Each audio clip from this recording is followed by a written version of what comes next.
So 22, 23, and then there was a transfer portal edition. Been kind of wondering if they would, go and get something else out of the transfer portal after, having some success in there this offseason. They've, obviously improved the offensive line. They've done different things with the transfer portal over the last couple of years, but a very familiar name. He was at Auburn for a season. He was originally a Baylor commit and then changed his mind and ended up somewhere else only to not like it there and be right back at Baylor. Hal Presley is now a Baylor commit once again, and he'll actually make his way to Waco this time around. Yeah, so, Craig, this is actually a weird situation. He didn't actually play a season for Auburn. Okay. He was there for He was at Auburn, though, for 2 correct? weeks. Okay, for 2 weeks. Yeah, for 2 weeks because he was part of the 2021 class, right? So he literally showed up and then just decided, hey, this isn't really where I want to be. So a weird situation that happened there. Obviously, he did commit when Gus Malzahn was still there.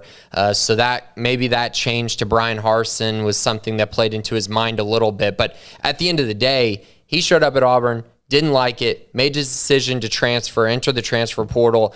And it's one of those recruitments that was really weird at the time when Baylor was recruiting him. He had a great relationship with James Blanchard early on in that cycle. And James Blanchard left to Carolina, so a big part of his recruitment was gone. Baylor had a tough season. I think that played a big role in it as well, especially on the offensive end. Receivers just, they struggled mightily. So he decided to go to Auburn. He then was at Auburn very shortly. James Blanchard comes back to Baylor, so that relationship is back in the fold. And then it just came down to whether Baylor was going to be okay with taking him back. Was Baylor going to be the school that says, you know what, it was just a mistake you made. You're too talented not to take. So we're going to take you even though we feel pretty good about the wide receiver position, and we're just going to see what happens. And I've mentioned a few times, I didn't know whether Baylor was going to offer him or not. But what I did know is if Baylor did offer, it was pretty much going to be a done deal because Hal knew where he wanted to be after kind of making that mistake that he made in his previous recruitment. So this is a big-time pickup. I know everything I heard about Hal. He is an NFL guy, a guy who the staff feels really good about possibly becoming an NFL draft prospect. His numbers bear that out. 46 receptions, 1,200 yards, 17 touchdowns in his final season at Mansfield Summit.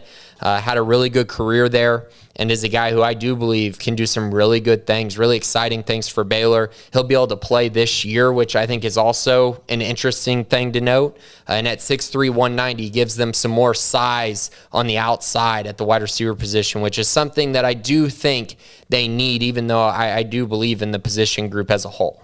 So a pretty strange turn of events. Dude, once Baylor's kind of done with a recruitment or whatever, I don't really keep track of guys too much. I think I went back and looked at the 2016 class. We kind of compared them as the years went along, and they're all pretty much gone now.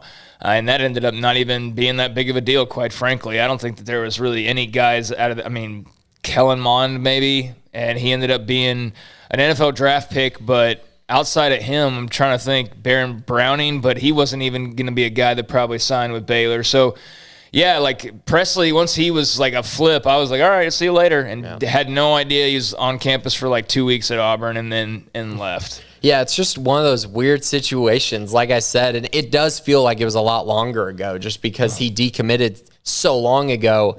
But yeah, he wasn't an early enrollee, so he just arrived really late to Auburn, and obviously things did not go the way that he was hoping they would. Yeah, clearly. So Auburn's loss is Baylor's gain, and there's another wide receiver in the fold. So for people that ask, what kind of wide receiver spot is he looking at? Is he an inside, outside? What do you kind of size him up as? So he's an outside receiver for sure, and if you look at the 2021 class now, you just kind of have to sit there and wonder what's going to happen with that position group because Elijah Bean, Javon Gibson, Hal Presley, Cam Bonner. Cam could probably play slot, but the other three are pretty much locked in at outside receiver just because of their size. It makes total sense. Monterey Baldwin is a little bit different, and obviously Drew Estrada is a grad transfer, so it doesn't quite count the same way, but that's 6 guys that they brought in 2021. So clearly a need that they were trying to address. And how will slot on the outside. I think he's going to give them somewhat similar, hopefully, similar impact to a Denzel Mims. I think that's the hope, that he'll be a guy who can actually go up and make contested catches on the outside while having great size. And they really haven't had that since Mims left. I know Tyquan could get there this year. And then, of course, they use RJ kind of all over the field a little bit. So kind of a different wide receiver, in my opinion, than RJ Sneed. So he'll be a good one. I think he's going to be a fun one to watch, and hopefully this Baylor staff can really develop him into the guy that I know they think he can be. Yeah, and, I don't want to make this a personal shot in any way, but I am kind of thankful that when we start talking about wide receivers, there's a little less of a logjam now there with Jared Atkinson deciding what he decided, because, I was just thinking as you were mentioning outside guys, like if this were the last 5 years, you would have said at some point, Jared Atkinson's got the potential, and like we're not doing that anymore. And it's not, a knock on him. It's just like it's good that there's not kind of like those traffic jams that have sort of been in place, like with the quarterback spot. It's funner, it's more fun to talk about the quarterback race when we know there's actually a race and not like, okay, it's Charlie Brewer and then whoever else, So, yeah, this team has undergone some changes with the roster, but also just some pieces that have been in place that have been moved or have left kind of create even more excitement for some new potential. So I think at wide receiver you see that, and at quarterback you'll see that obviously. But, yeah, hey, welcome Hal Presley to the fold. Glad you finally got your decision right and you're where you want to be. And, that's something that we don't take into account very often when it comes to recruits. We just – they get sprayed with attention and they get this and they get that. And then, sometimes you commit somewhere because you're on a high, from visiting. And that happens quite a bit. And sometimes that high lasts and that's really where you wanted to be. And sometimes it fades away, and maybe it fades away the moment you step on campus and you realize, oh, shoot, I made a big mistake here. Right. And I mean, that's the thing with Hal that's so tough to really make a judgment on, is just the simple fact that he signed when Gus Malzahn was still the coach. And I know you're supposed to commit to the university. I get all that. But he was committed when Gus Malzahn was still the coach. He gets fired, and he's still locked into his commitment and gave Auburn a shot, which I actually think is really commendable, to be honest. He could have just been like, oh, no, I'm going to enter the transfer portal now and do it sooner. But he gave Brian Harsin a shot, obviously didn't like it. And so that happens sometimes. And with the one-time transfer rule, I think we're seeing some kids get their situation right, kind of correct the mistake, while others kind of amplify the mistake that they already made. So it's just kind of one of those things. It's a give-and-take situation. But I am intrigued. You mentioned Jared Atkinson. I'm looking at the freshman class right now. I mean, you're going to have a logjam at some point. You're going to have to. I mean, Monterey Baldwin, Cameron Bonner, Javon Gibson, Elijah Bean, Seth Jones is a redshirt freshman, and then now Hal Presley.